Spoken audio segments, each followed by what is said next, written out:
मित्रांनो, पीक विमा कंपन्यांचे पराक्रम समोर येत आहेत.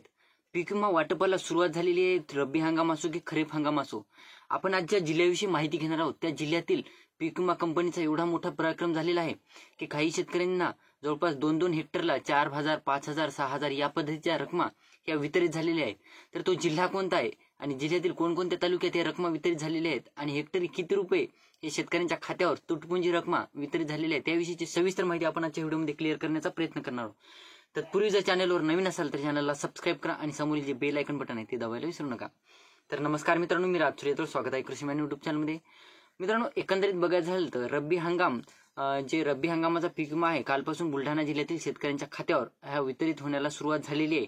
अगोदर पण एका दिवशी असंच सुरुवात झाली होती, परंतु अचानक ते पीक विमा वाटप थांबलेलं होतं. मग शेतकऱ्यांना वाटलं की पीक विमा वाटप सुरूच झालं नव्हतं, तर मग उभं फेक व्हिडिओ बनवले. तसं नाही मित्रांनो, अगोदर सुद्धा वाटप सुरू झालेलं होतं. तर मित्रांनो, एकंदरीत बघायचं झालं तर भारतीय कृषी विमा कंपनी या कंपनीकडून हा पीक विम्याचा पराक्रम समोर आलेले आहेत.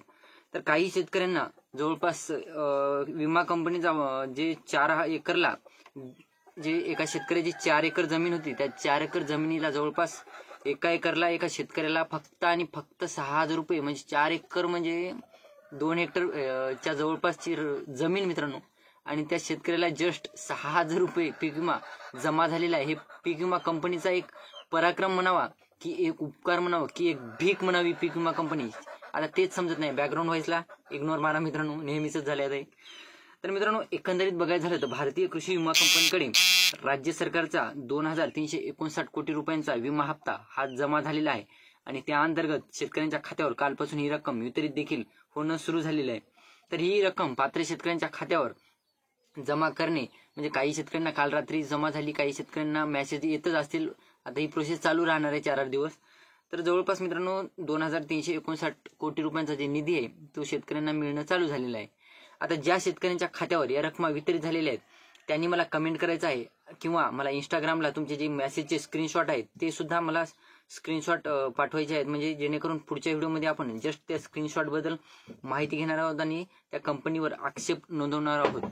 तर त्यानंतर मित्रांनो, जवळपास विमा कंपनीने जो या शेतकऱ्यांना जी भीक विमा दिलेला आहे तो अतिशय तुटपुंजी रक्कम आहेत मित्रांनो. काही शेतकऱ्याला जवळपास 6,000, काही शेतकऱ्याला 4,000 या पद्धतीच्या हेक्टरी रकमा. तर या जे शेतकऱ्याबद्दल आपण माहिती घेतो, 4 एकरला 6,000 रुपये एवढी रक्कम या शेतकऱ्याच्या खात्यावर वितरित झालेली आहे. त्यानंतर मित्रांनो, हा पीक विमा 2023चा होता. रब्बी हंगामाचा फक्त हरभरा पिकाचा 2022-23चा जे पीक विमा आहे रब्बी हंगामाचा, जस्ट हरभरा पिकाचा हा पीक विमा त्याच्या खात्यावर वितरित झालेला आहे.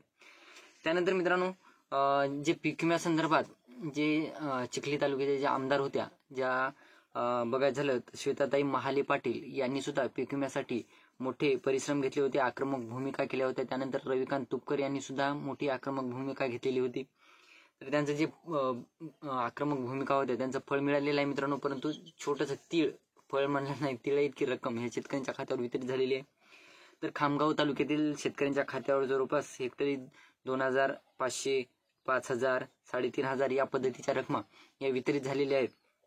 त्यानंतर मित्रांनो, बुलढाणा तालुक्यातील सुद्धा शेतकऱ्यांना 3,000, 4,000, 5,000, 3,500 या पद्धतीच्या रकमा या वितरित झालेल्या आहेत.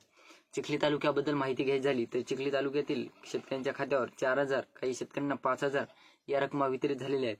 लोणार तालुक्यातील सुद्धा हीच कंडिशन आहे, 3,000, 2,500 काही शेतकऱ्यांच्या खात्यावर ही वितरित झालेली आहेत. म्हणजे अतिशय तुटपुंजी रकमा या बुलढाणा जिल्ह्यातील शेतकऱ्यांच्या खात्यावर वितरित झालेल्या आहेत. काही शेतकऱ्यांना गहू पिकासाठी हे एकरी 2,000 रुपये, काही शेतकऱ्यांना हरभरा पिकासाठी एकरी 2,000, 1,500 या पद्धतीच्या रकमा. आता प्रत्येक शेतकऱ्याला हेक्टरी जमीन नसते, काही शेतकऱ्यांना 1 एकर 2 एकर सुद्धा असते. तर त्या शेतकऱ्यांना एकरी जवळपास 2,000 रुपये, काही शेतकऱ्यांना 2,500 रुपये, काही शेतकऱ्यांना जवळपास 1,500 रुपये या पद्धतीच्या रकमा या वितरित झालेल्या आहेत. अतिशय लाजिरवाणी गोष्ट आहे मित्रांनो. पीक विमा कंपनीची जे भारतीय कृषी विमा कंपनी आहे त्या कंपनीने शेतकऱ्यांची समज काढलेली आहे. लाज वाटण्यासारखी गोष्ट आहे या कंपनीवरच्या लोकांना, कार्यकर्त्यांना, कर्मचाऱ्यांना की एवढी छोटी रक्कम शेतकऱ्यांच्या खात्यावर वितरित कशी करायची. आता यातच मित्रांनो, ह्या ज्या तुटपुंजी रकमा आहेत तर या तुटपुंजी रकमांचं जे शेतकऱ्यांच्या खात्यावर वितरित झालेले आहेत, काही शेतकऱ्यांना या रकमा ह्या सरकारला परत देऊन टाकायचा विचार करत आहेत. त्याच्यातली काही शेतकरी आहेत की म्हणत आहेत आम्ही आंदोलन करणार आणि आंदोलन केल्याच्या नंतर आम्ही हे जे पीक विमा आहे ते शेतकऱ्यांचा जे खात्यावर पीक विमा टाकलेला आहे आम्ही त्या रकमा आता सरकारला परत करणार आहोत, कारण की आम्हाला एवढ्या मोठ्या रकमा नका. हात जोडून त्यांना विनंती करणार आहेत की बाबा आम्हाला एवढ्याले रकमा नका, आम्ही एवढे पैसे कुठं खर्च करणार आहोत, असं शेतकऱ्यांचं म्हणणं आहे. तर पीक विमा कंपनीने अनेक शेतकऱ्यांना तुटपुंजी रकमा वितरित केलेल्या होत्या. आता ही रक्कम शेतकरी सरकारला परत करणार असून यामध्ये या निषेधार्थ जे आंदोलन करण्यात आलेलं आहे येणार आहे त्या आंदोलनामध्ये ह्या रकमा शेतकरी निवेदन देऊन ह्या परत करणार आहेत. असं जे एक शेतकरी नेते विनायक सरनाईक यांनी सांगितलेलं आहे की बाबा सवना येथील जे शेतकरी भारत गाडवे यांनी नुकसान झालेल्या नुकसानीचा क्लेम केला होता, मात्र त्यांना 5 एकरात जवळपास 1860 रुपये, म्हणजे आता हे पण बघा मित्रांनो, 5 एकर म्हणजे 2 हेक्टरच्या मर्यादेत या शेतकऱ्याला जवळपास सवना येथील शेतकरी आहेत विनायक गाढवे, तर या शेतकऱ्याला 5 एकरला जवळपास 1860 रुपये एवढा असा पीक विमा त्या शेतकऱ्याच्या खात्यावर वितरित झाले आहे. तर त्या शेतकऱ्याचं म्हणणं असं आहे की बाबा एवढे पैसे मी वर्षभरात पीक विमा कंपनीच्या कार्यालयात चक्रा मारण्यातच घातले, म्हणजे त्यांचं पण बरोबर आहे मित्रांनो. हे जे 1860 रुपये त्यांना 5 एकरला जे मिळालेले आहेत त्यांचं म्हणणं आहे एवढीशी छोटीशी रक्कम ही एवढीची याच्यापेक्षा दुप्पटची रक्कम, म्हणजे जे पीक विमा कंपनीच्या कार्यालयात चक्रा मारण्यातच याच्यापेक्षा जास्त मला खर्च लागलेला आहे, पेट्रोलचा म्हणा किंवा येण्या जाण्याचा खर्च, चहा पाण्याचा खर्च मिळून त्यांचं म्हणणं असं आहे 1860 रुपयापेक्षा जास्त खर्च मला पीक विमा कंपनीच्या कार्यालयात चक्रा मारण्यातच गेलेले आहेत, असं सुद्धा त्यांचं म्हणणं आहे. हे पण बरोबर आहे मित्रांनो.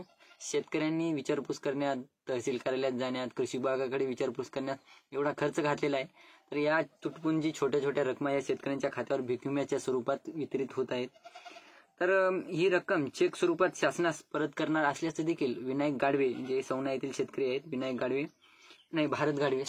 भारत गाढवे यांनी सांगितलेलं आहे की हे जे रक्कम आहे मी हे चेकच्या स्वरूपात सरकारला परत करणार आहे. तर जेव्हा विनायक सरनाईक हे आंदोलन करतील त्यावेळेस ही रक्कम मी चेकच्या स्वरूपात त्या कार्यालयात परत करणार आहे. पीक विमा कंपनीवर प्रशासनाचा कसलाही वचक नसल्याने या गोष्टी होत आहेत, त्यांचं पण बरोबर आहे. रक्कम खात्यात जमा झाल्याने जे आता हे रकमा शेतकऱ्यांच्या खात्यावर वितरित होतात, मग हे कृषी विभागाला सुद्धा माहीत असते आणि जवळपास प्रशासनाला सुद्धा माहीत असते किती रुपये रक्कम शेतकऱ्यांच्या खात्यावर वितरित झाली. मग त्यांचं बरोबर आहे, जे भारत गाडवे शेतकरी आहे त्यांचं बरोबर आहे. ते म्हणत आहेत की बुवा कृषी विभागाला सुद्धा ह्या रकमा माहीत असतात आणि सगळ्यालाच माहीत असतात, मग यांनी आपलं हे काम का नाही करायचं, त्यांनी की बुवा जे विमा कंपन्यांना आहे त्यांना एक विचारणा का नाही केली की तुम्ही एवढ्या छोट्या रकमा तुम्ही शेतकऱ्यांच्या खात्यावर का वितरित करता, अशी विचारणा करायला पाहिजे, असं तर त्यांचं म्हणणं आहे. तर हे प्रशासन झोपा काढतंय हे पण बरोबर आहे. प्रशासनाला थोडीशी जाग नाही, थोडीशी लाज नाही, कारण प्रशासन शेतकऱ्यांना एक आता माणिकराव कुकट म्हणण्यानुसार हे पीक विमा आहे, तुम्ही व्यवस्थितरित्या पीक विम्याच्या रकमा ह्या तुमच्या खात्यावर वितरित होत आहेत, तुम्ही पीक विमा नाही तर पीक विमा समजून याच्यात खुश राहा, असं त्यांचं म्हणणं आहे. तर विनायक सरनाईक यांनी सवाल केलेला आहे की बाबा तुम्ही कृषी विभाग, प्रशासन किंवा राज्य सरकार विमा कंपन्यांना थोडंसं बोलायला पाहिजे की बाबा तुम्ही या रकमा का वितरित करत आहात अशा छोट्या. तर बुलढाणा जिल्ह्यातील मित्रांनो ह्या 2,500, 1800, आता ही 1860 रुपये रक्कम काय मोठी नाही मित्रांनो. एका शेतकऱ्याला आपण व्हिडिओच्या सुरुवातीला माहिती घेतली 4 एकरला 6,000 रुपये, ही काय रक्कम म्हणजे पीक विमाच असल्यासारखं आहे. तर ही होती छोटीशी माहिती मित्रांनो. यानंतर अकोला, वाशिम, छत्रपती संभाजीनगर, हिंगोली या जिल्ह्यांच्या पीक विम्यासंदर्भात सुद्धा आपण व्हिडिओ बनवणार आहोत. तत्पूर्वी जर चॅनलवर नवीन असाल तर लाईक करा, चॅनलला सबस्क्राईब करा, जास्तीत जास्त शेतकऱ्यांपर्यंत पोहोचवण्याचा प्रयत्न करा. धन्यवाद.